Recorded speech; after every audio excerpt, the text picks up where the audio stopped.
شروع اللہ کا نام لے کر جو بڑا مہربان نہایت رحم والا ہے۔ مومنو، اگر تم میری راہ میں لڑنے اور میری خوشنودی طلب کرنے کے لیے مکے سے نکلے ہو تو میرے اور اپنے دشمنوں کو دوست نہ بناؤ۔ تم تو ان کو دوستی کے پیغام بھیجتے ہو اور وہ دین حق سے جو تمہارے پاس آیا ہے منکر ہیں، اور اس وجہ سے کہ تم اپنے پروردگار یعنی اللہ تعالیٰ پر ایمان لائے ہو،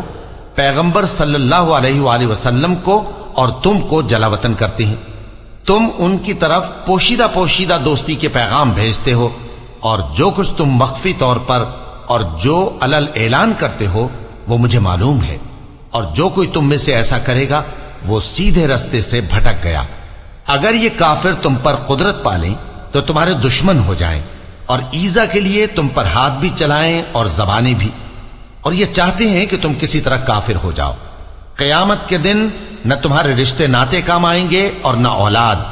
اس روز وہی تم میں فیصلہ کرے گا، اور جو کچھ تم کرتے ہو اللہ اس کو دیکھتا ہے۔ مسلمانوں،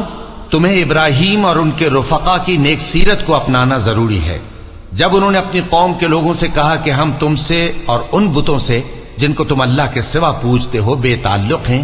ہم تمہارے معبودوں کے کبھی قائل نہیں ہو سکتے، اور جب تک تم ایک اللہ پر ایمان نہ لاؤ ہم میں تم میں ہمیشہ کھلم کھلا عداوت اور دشمنی رہے گی۔ ہاں، ابراہیم نے اپنے باپ سے یہ ضرور کہا تھا کہ میں آپ کے لیے مغفرت مانگوں گا، اور میں اللہ کے سامنے آپ کے بارے میں کسی چیز کا کچھ اختیار نہیں رکھتا۔ اے ہمارے پروردگار، تجھی پر ہمارا بھروسہ ہے اور تیری ہی طرف ہم رجوع کرتے ہیں، اور تیرے ہی حضور میں ہمیں لوٹ کر آنا ہے۔ اے ہمارے پروردگار، ہم کو کافروں کے ذریعے فتنے میں نہ ڈالنا، اور اے ہمارے پروردگار ہمیں معاف فرما، بے شک تو غالب ہے، حکمت والا ہے۔ تم مسلمانوں کو یعنی جو کوئی اللہ کے سامنے جانے اور روز آخرت کے آنے کی امید رکھتا ہو اسے ان لوگوں کی نیک سیرت اپنانی چاہیے، اور جو روگردانی کرے تو اللہ بھی بے نیاز ہے، لائق حمد و ثنا ہے۔ عجب نہیں کہ اللہ تم میں اور ان لوگوں میں جن سے تم دشمنی رکھتے ہو دوستی پیدا کر دے، اور اللہ قادر ہے اور اللہ بخشنے والا ہے، مہربان ہے۔ جن لوگوں نے تم سے دین کے بارے میں جنگ نہیں کی اور نہ تم کو تمہارے گھروں سے نکالا، ان کے ساتھ بھلائی اور انصاف کا سلوک کرنے سے اللہ تم کو منع نہیں کرتا۔ اللہ تو انصاف کرنے والوں کو دوست رکھتا ہے۔ اللہ انہی لوگوں کے ساتھ تم کو دوستی کرنے سے منع کرتا ہے جنہوں نے تم سے دین کے بارے میں لڑائی کی اور تم کو تمہارے گھروں سے نکالا اور تمہارے نکالنے میں اوروں کی مدد کی۔ تو جو لوگ ایسوں سے دوستی کریں گے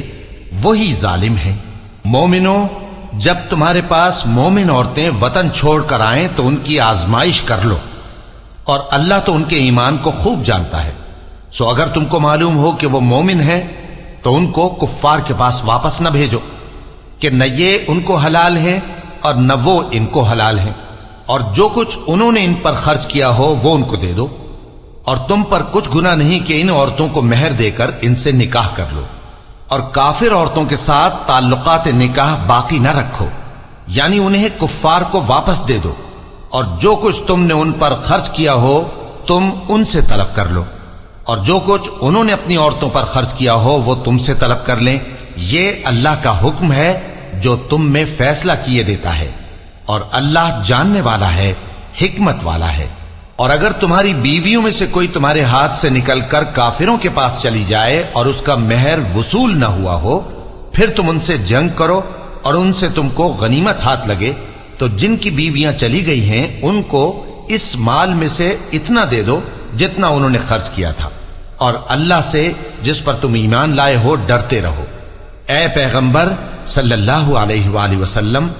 جب تمہارے پاس مومن عورتیں اس بات پر بیعت کرنے کو آئیں کہ نہ تو اللہ کے ساتھ شرک کریں گی، نہ چوری کریں گی، نہ بدکاری کریں گی، نہ اپنی اولاد کو قتل کریں گی، نہ اپنے ہاتھ پاؤں کے درمیان کوئی بہتان باندھ لائیں گی، اور نہ نیک کاموں میں تمہاری نافرمانی کریں گی، تو ان سے بیعت لے لو اور ان کے لیے اللہ سے بخشش مانگو، بے شک اللہ بخشنے والا ہے، مہربان ہے۔